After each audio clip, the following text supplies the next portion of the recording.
Shalom, salam sejahtera untuk kita semua.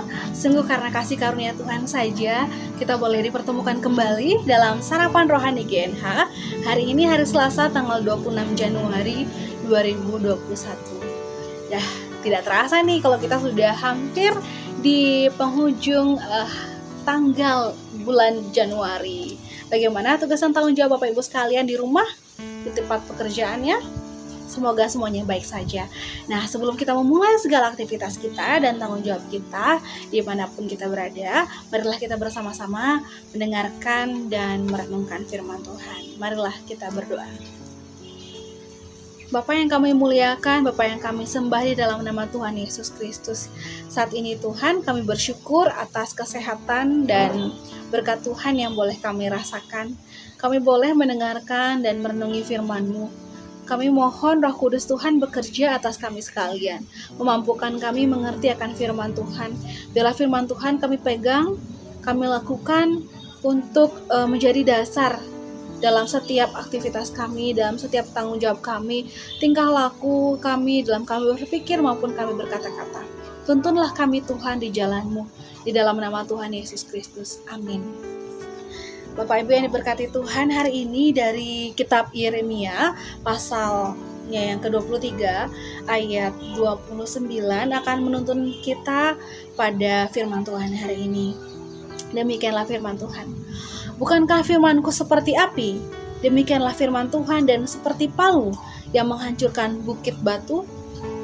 Nah, firman Tuhan hari ini luar biasa sekali Bapak Ibu sekalian dengan tema api dan palu. Dua benda ini pasti sudah tidak asing lagi dengan kita ya Bapak Ibu sekalian. Dua benda ini bisa bermanfaat untuk kita, tapi bisa juga menjadi sesuatu yang bisa mencelakakan kita. Misalnya saja, api ini sangat berguna nih bagi ibu-ibu rumah tangga. Biasanya ada yang masak mungkin pasti memerlukan api. Atau mungkin ada yang suka barbekyuan. Nah, tidak bisa bakalan barbekyuan kalau misalnya nggak ada api.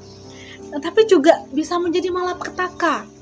Mungkin ketika kita lupa matiin kompor, dan kompor itu meledak dan bisa membakar semuanya. Begitu juga dengan palu Bapak Ibu sekalian. Palu itu bisa menjadi sangat berguna, menjadi alat kita untuk membangun rumah atau membuat sesuatu, meja, kursi, dan sebagainya. Tapi bisa juga menjadi satu benda yang dapat melukai atau membuat tangan kita atau kaki kita terluka. Nah, firman Tuhan hari ini, Tuhan mengibaratkan firman-Nya juga laksana api.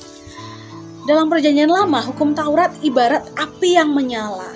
Jadi dalam perjanjian baru juga Yesus mengatakan bahwa Ia datang untuk melemparkan api ke bumi. Dalam Lukas 12 ayat yang ke-49. Api Tuhan ini akan menimbulkan dampak yang berbeda bagi masing-masing pribadi, sebagaimana api memberi dampak yang berbeda juga terhadap benda yang dibakarnya. Firman Tuhan dapat memurnikan kehidupan, namun dapat pula menghanguskan dosa. Jadi tergantung bagaimana sudut pandang kita, bagaimana kita menyikapi api itu, bagaimana kita menyikapi firman Tuhan itu. Jika kita menyikapi firman Tuhan dengan baik, dengan cara Tuhan, firman itu bisa menguatkan kita sekalian. Tetapi jika firman Tuhan itu kita terima menurut apa yang baik untuk kita, mungkin itu bisa menyesatkan kita, bahkan juga bisa melukai kita. Semua tergantung dari kita sendiri. Ketika api firman Tuhan tidak dapat melelehkan hati, membawa kita mengalami pemurnian dalam pertobatan, maka api firman Tuhan juga akan berpotensi untuk menghancurkan diri kita. Jadi dalam sikon seperti ini, apakah firman Tuhan saat ini sudah menjadi api dan palu yang bermanfaat bagi kehidupan Bapak Ibu sekalian? Ataukah firman Tuhan ini malah menjadi api dan palu dalam kehidupan Bapak Ibu sekalian dan mencelakakan kita? Saat kita mendengarkan dan membaca firman Tuhan, itulah saat kita mau untuk dibentuk, mau dan siap untuk dibentuk yang dengan indah sesuai dengan kehendak dan pejunan Tuhan Oleh sebab itu kadang-kadang firman Tuhan juga begitu keras ya, mungkin menampar hati kita. Nah itulah saat hati kita dipukul agar mau dibentuk. Kadang terasa begitu panas di hati kita, mungkin di telinga kita juga sedikit gak enak gitu ya dengernya.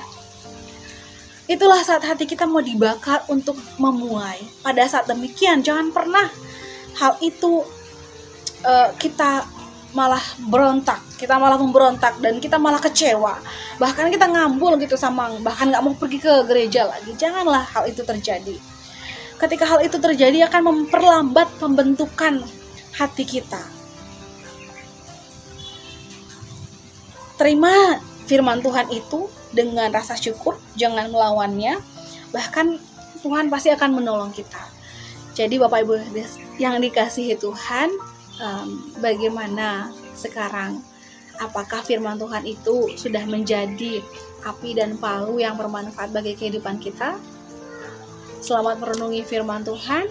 Biarlah firman Tuhan ini tidak melukai hati kita sekalian, bahkan bisa menghancurkan hati kita. Tetapi biarlah firman Tuhan boleh mengingatkan kita agar menjadi pribadi yang lebih baik lagi di dalam Tuhan. Tuhan Yesus menguatkan kita sekalian. Amin.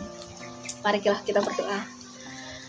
Terpujilah namamu Tuhan, Allah Bapa kami, Tuhan Yesus Kristus yang baik, yang masih sabar dan masih setia untuk mendampingi kehidupan kami hari lepas hari.